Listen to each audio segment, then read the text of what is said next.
Hello, class, and welcome to week 4 of Child Abuse and Neglect. This lecture will serve the purpose as to reviewing your week 4 material as well as your literature review that is due on Sunday at midnight. And I know you guys just had a paper that was due last week. So this paper is similar to that. And I'll talk a little bit more about that once we get to that. So first off, let me say, great job on your discussion board posts. I should have those graded by Wednesday, and your papers graded by no later than Friday or Saturday. But from what I've seen from your discussion board posts and your papers, you guys have been doing such a great job. I did post in the announcements here. Let me go to the announcements so I can show you exactly what I'm talking about. If you're having, one thing I did notice with some papers was the trouble finding, publicated sources and things like that. So I put a little information here for you in terms of that. So if you need help with finding resources and things like that, that is your go-to. So let's go ahead and jump right back in.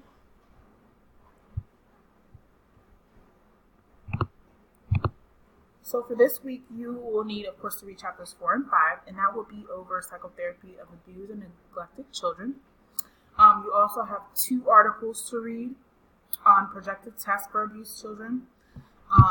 And that will include, of course, the one article that is, here I'll scroll down, the treatment of abused children, PDF, house treat person and child abuse, and house treat person for sexual abuse. So this is a very interesting I want to say kind of activity that you would use for discerning or indicators for child abuse.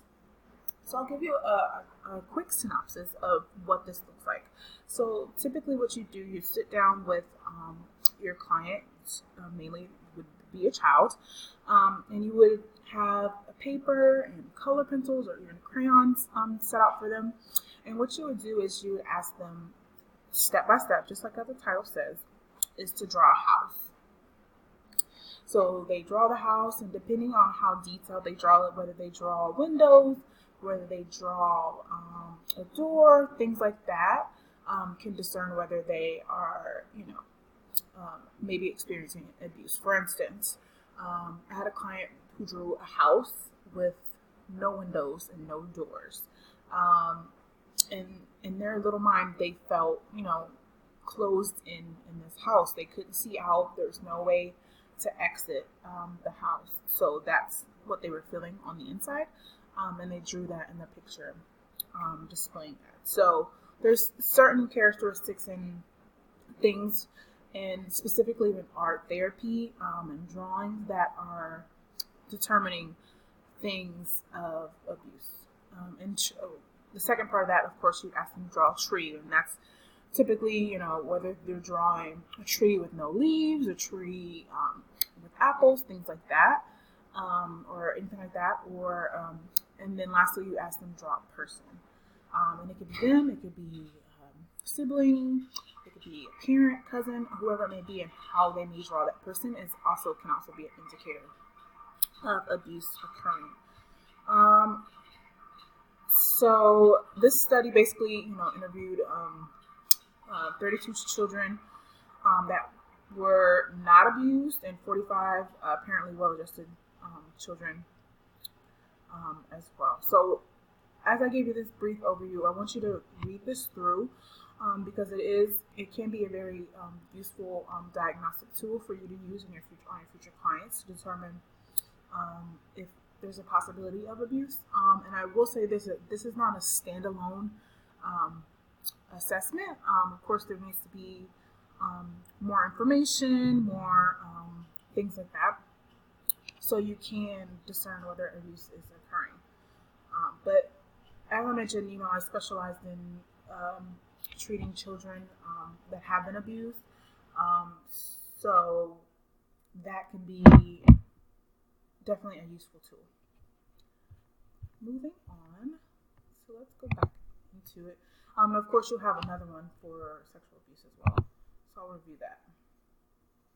not really review, but go over. It's exactly the same as the first one, but just there's different indicators in terms of sexual abuse and things like that. So that is that article. And then lastly, the next article talks about treatment and what you could do in terms of that. Specifically for me, whenever I met with my children, we focused on art therapy, painting, drawing, coloring, things like that. We also used a few CBT techniques, including journaling, thoughts journals, diaries, things like that. Positive affirmations are very helpful, specifically for the older teenagers and things like that. So, of course, these are some great suggestions for how to overcome trauma and things like that. So, I encourage you to read this as well. So, next off, okay, so now you'll have your discussion board post.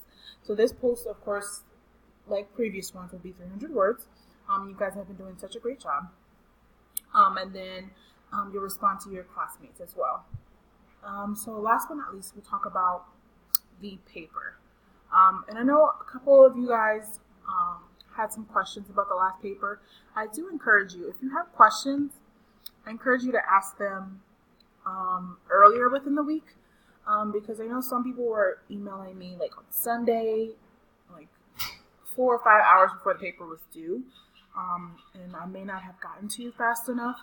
So I do encourage you, if you do have questions, ask me Friday, Saturday, things like that, in regards to paper, or even earlier, just so I can get back to you guys in a timely fashion so you can turn your assignments in on time.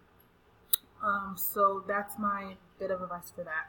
So let's go ahead and jump right into this paper. So this paper, it will be a 4-page paper, similar to last week, and you will need to utilize at least 4 peer-reviewed sources. So not just your textbook, you need 4 peer-reviewed sources, whether that's from PsycInfo, whether that's from Google Scholar, wherever you find your sources. Please know websites or Wikipedia pages, those are not credible sources.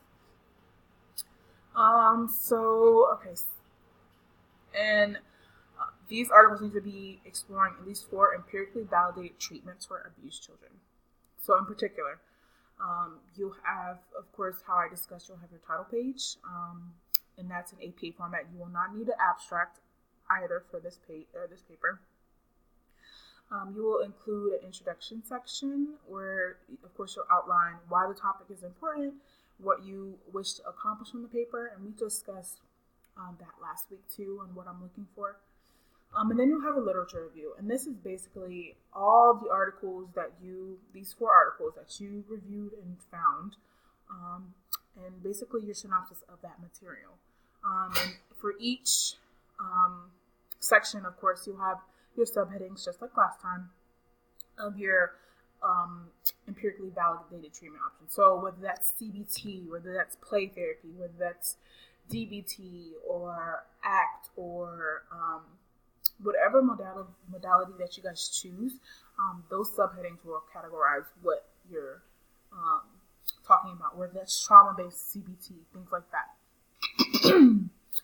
And it'll include a brief description of, in each of the subsections of the history, the goals of the treatment, the techniques of the treatment approach, and even possibly what that may look like for you specifically or your future clients. So that is the main portion of this assignment is that literature review. And then you also have a discussion section where you'll discuss, your own personal opinion of how the approach might be effective, which one you believe is most effective, which one is most congruent with your biblical understanding. So, of course, incorporating a faith incorporation into that, and how you can heal from abuse. And, of course, you always incorporate, scripture and things like that to support your thoughts. And lastly, of course, your APA formatted reference page. And this gives you a little bit more information. If you click on the rubric, I may have mentioned this last time, but if you click on the rubric, this will give you a a detailed information on what exactly you need to include. If you follow this to a T, you will be perfectly fine on this assignment. And that's the same with the last assignment. If you follow this rubric, you will be perfectly fine. And I think that's all I really want to much discuss this week.